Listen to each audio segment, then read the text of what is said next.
Lovely. So welcome, Beth, to the Be Lively Club. How are you this morning? Very good, thank you. How are you? Yeah, good, thank you. Yeah, it's very rainy and rumbly outside, so torrential rain, but I feel very cozy and warm inside today. Yeah, Um, so thank you so much for coming on. I know that you're just at the end of your holiday, but I would just love for you to share with the community kind of who you are and what you do for your passion in life. So yeah, the floor is yours. yeah. So my little venture is called Peace Pencils and Portraits. I've only been going for about a year or so. Previous to that, I worked in the civil service in project management for 25 years. But I was one of those lockdown people that decided that that isn't what I wanted to do anymore. And so the aim of Peace Pencils and Portraits is really just to share what I love. So it's combining my love of using coloured pencils for drawing, and in particular the well-being impacts of that, and doing mindful drawing, and combining that with meditation. So I did my meditation teacher training with the view to bringing that into my drawing workshops. But I'm now also extending that to meditation classes. Oh, Yeah. amazing. And you do that in the local yoga studio where I Yeah. live, don't you? Yeah. Yeah. So that's with Discover Yoga, Discover You and Chibin Sobri, the meditation classes. Yeah, yeah. Yeah. So with my art classes, some of them are based on producing the outputs, so kind of learning the pencil skills. Yeah. But then others are kind of events based ones, which are those ones are called Peace and Pencils, and they have a guided relaxation, and they're more focused on the mindful aspect, and include things like mandalas and things like that. So I'm quite excited by those, because they're like a different format, and I think they kind of embody what I'm about. Yeah, yeah, no, I think that's lush. And I think, have you, from obviously, I know you've been doing it for a year, but have you, obviously, from your own experience, like how has drawing and being creative influenced your health, even your mental health? But have you seen uh, that work influence other people's mental health in that time? Yeah. So with my own, it was it was quite stark, really. When I first picked up the pencils in lockdown, I hadn't drawn for many years since school. Mm. Didn't think it was part of me, and it was like an instant feeling of calm, an instant kind of dropping down and relaxing, and just like a sigh of relief almost. And literally from that first time I picked them up, I haven't been able to put them down, to the point now where if I don't do regular drawing, I immediately notice that in myself, in my body, and in my mind. And I feel like I need to go and do the drawing, like with other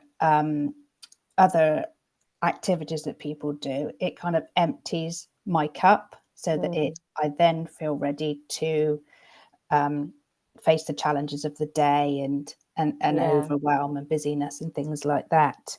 Um, Also, it kind of really gave me a sense of achievement.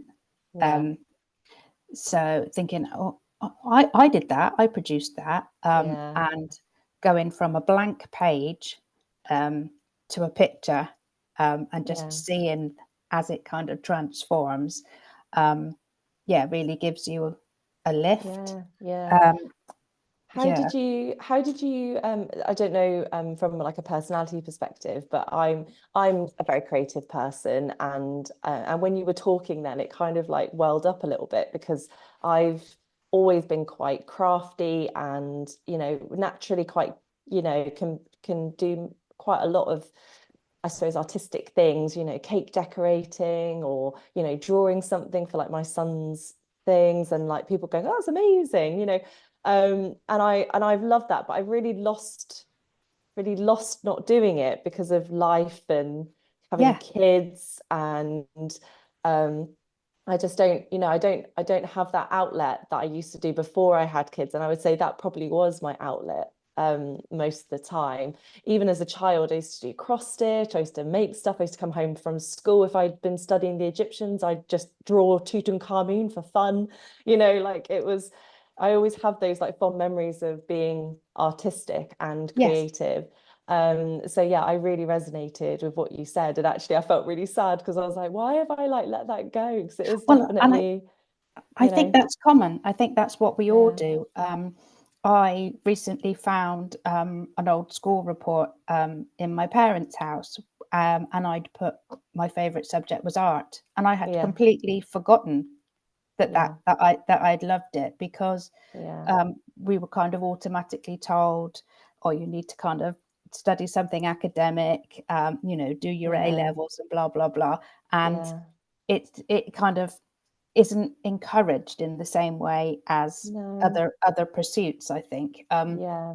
But I actually, it's instinctive to all of us.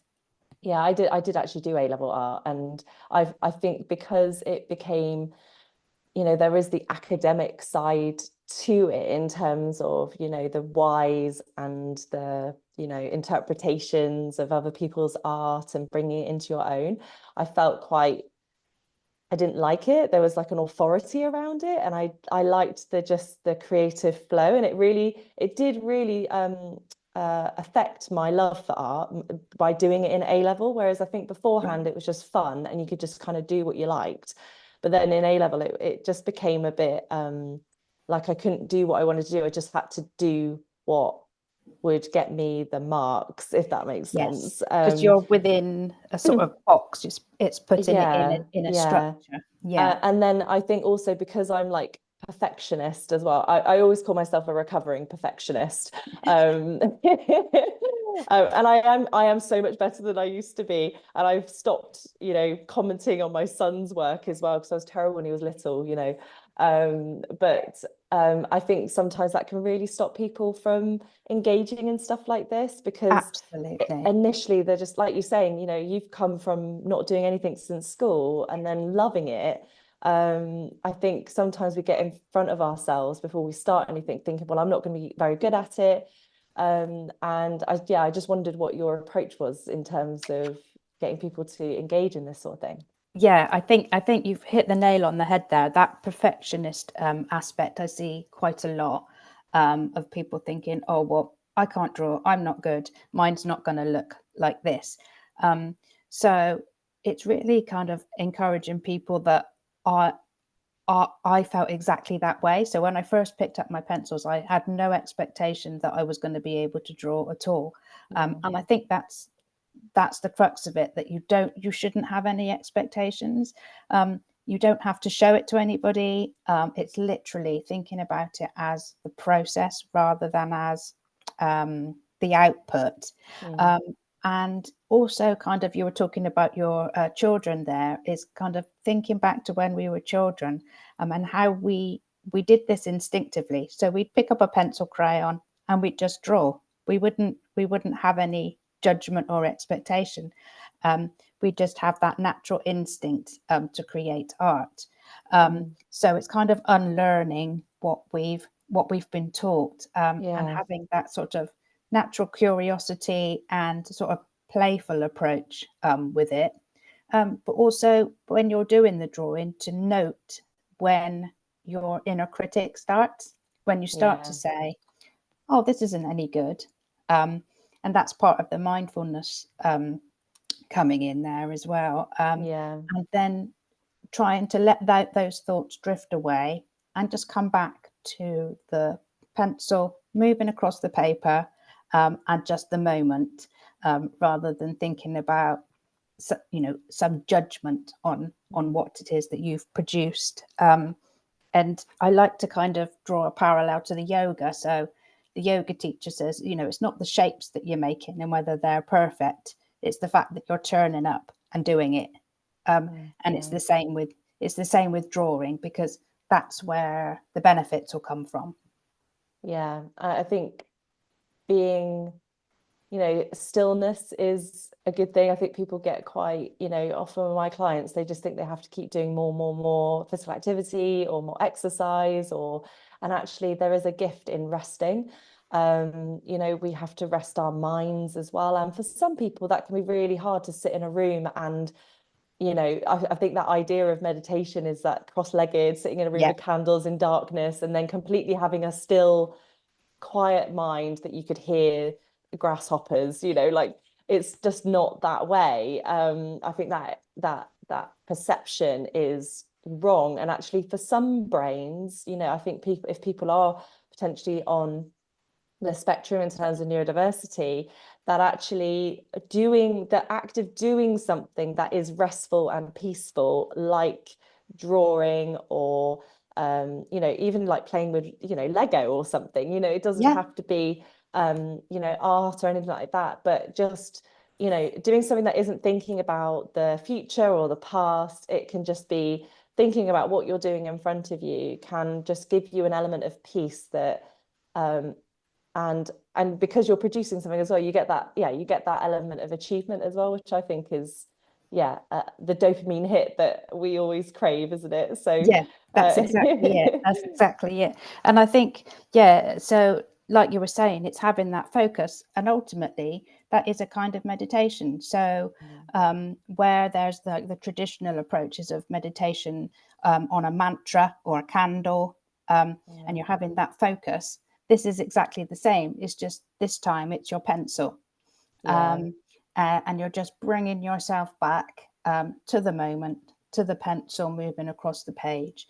yeah, But also it kind of extends and ripples out through the rest of your life. One of the things once you start to draw that you'll notice is that you're seeing more things. So when you're out and about on your walks, you'll see loads more things that you think, oh, I could draw that, yeah, or oh, what colour's that? Or what pencils would I use to create that effect of the yeah, tree, or things like that.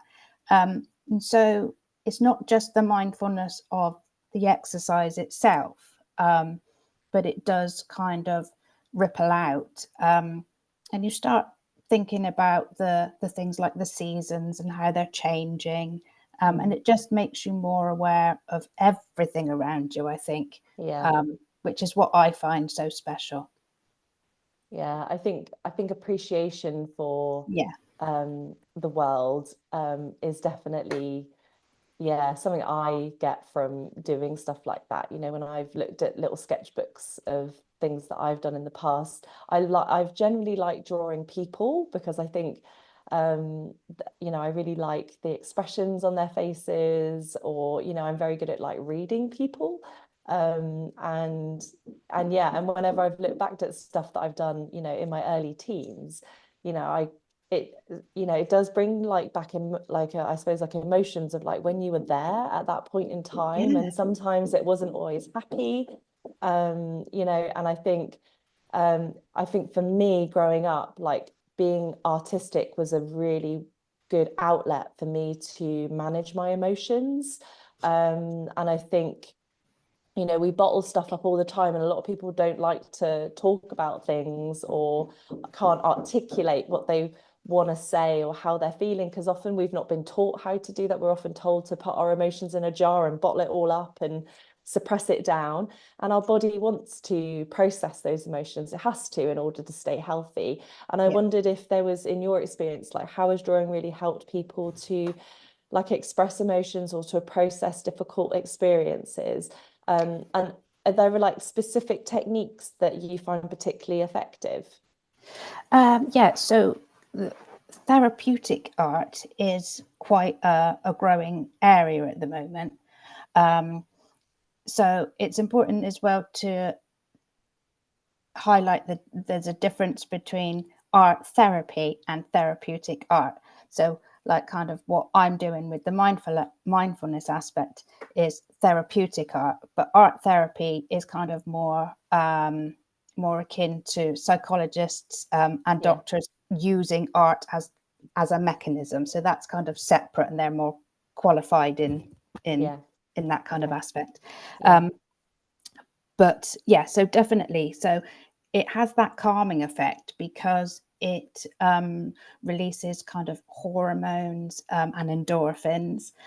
So you immediately, like I explained at the beginning, how I kind of felt, oh, that kind of drop, that kind of instant calming. And for me, the thing that brings that feeling most is like the repetitiveness of things. So it might be fur or feathers, where you're kind of repeating that same motion.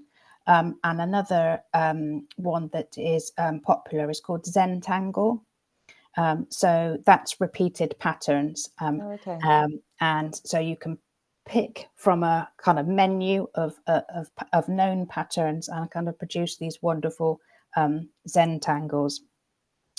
Another approach is drawing on the breath. So I do this in some of my workshops, and that's helpful because what we're trying to do there is have an awareness of how our breath cycle is working and draw in line with it, Okay. rather than trying to change anything. Yeah. And again, that's trying to then recognize how you're feeling. So why am I breathing fast today? Or, what is it that's causing me stress or worry? So there's lots of exercises on that theme that you can do.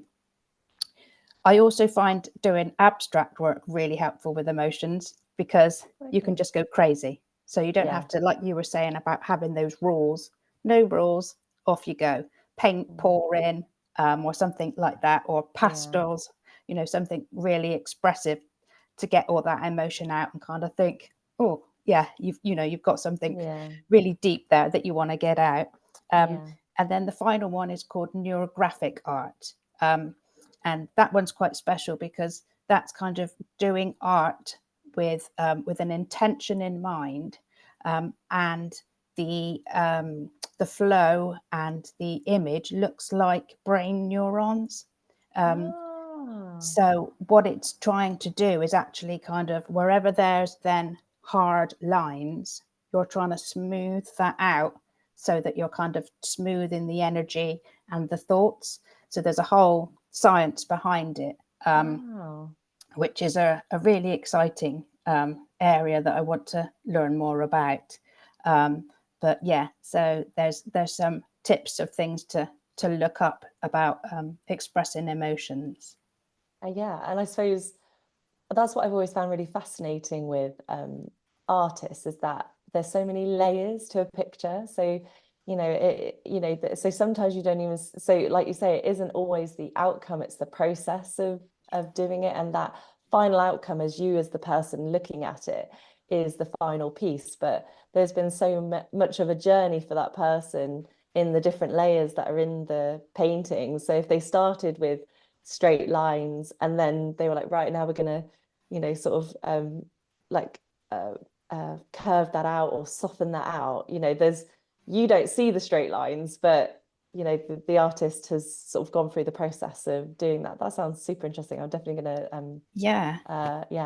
research a little bit more about that after our call. That sounds cool. And so with like in your workshops, have you are people kind of like taking on and doing this like consistently now as like a way to help reduce stress, and for people to stay present?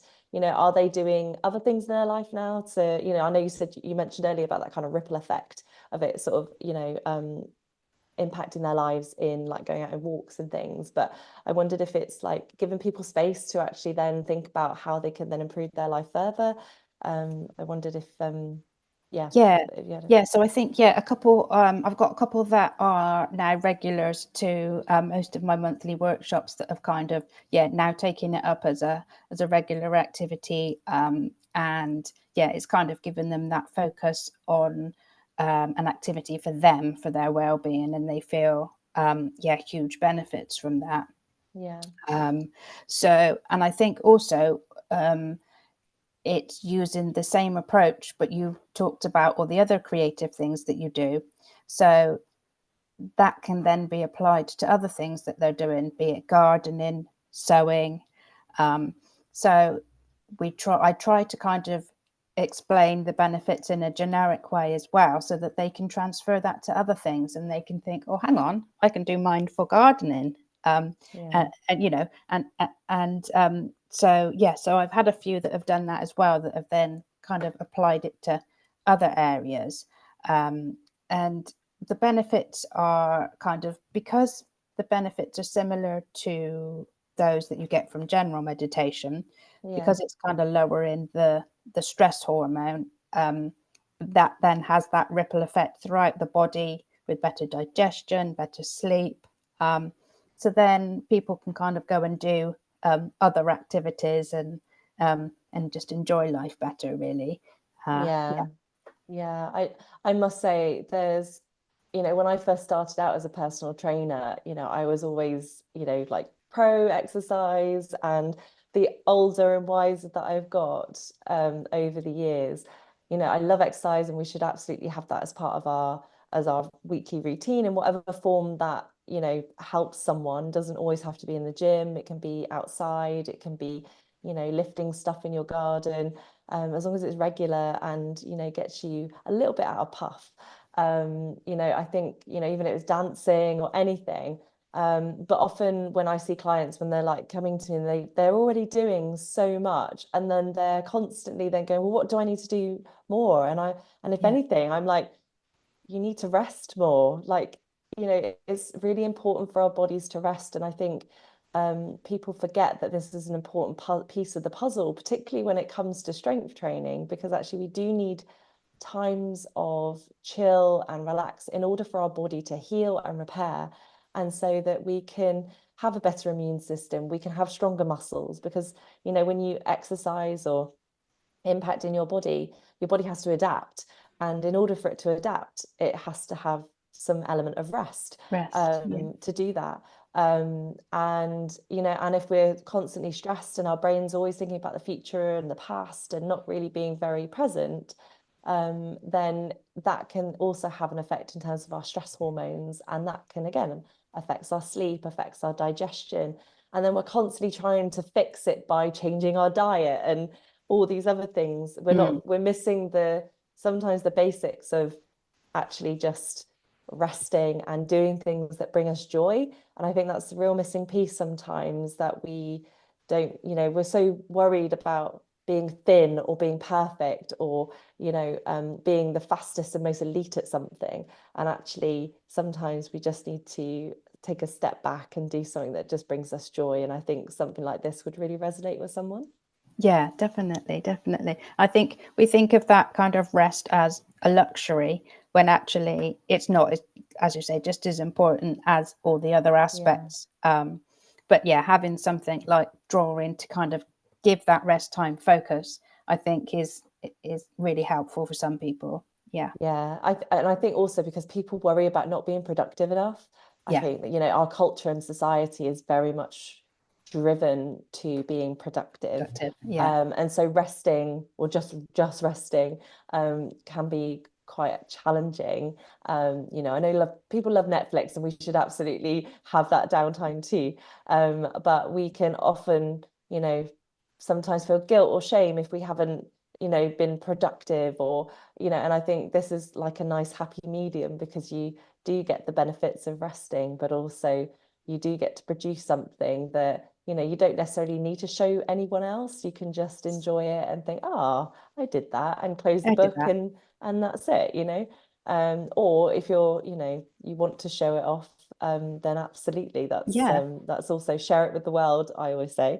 So share the joy. So yeah, well, lovely. Well, that's been so like eye-opening, because I'm quite a creative person, I said, but I've really learned a little bit in terms of like the different techniques of using art. And for any clients that I have that come through who are stressed, and that's translating to the symptoms that they have in their life, then this is definitely something we should be encouraging Yeah, people to absolutely. do. Absolutely. And yeah, I'm really glad that we made this connection. Yeah, brilliant. Thank you very much. And yeah, I'm looking forward to seeing some of your members on the drawing course. Yes, yes. So that's in October. So yeah, lastly to mention, we've got you doing a 4-week course Mhm. teaching us all the foundations to drawing.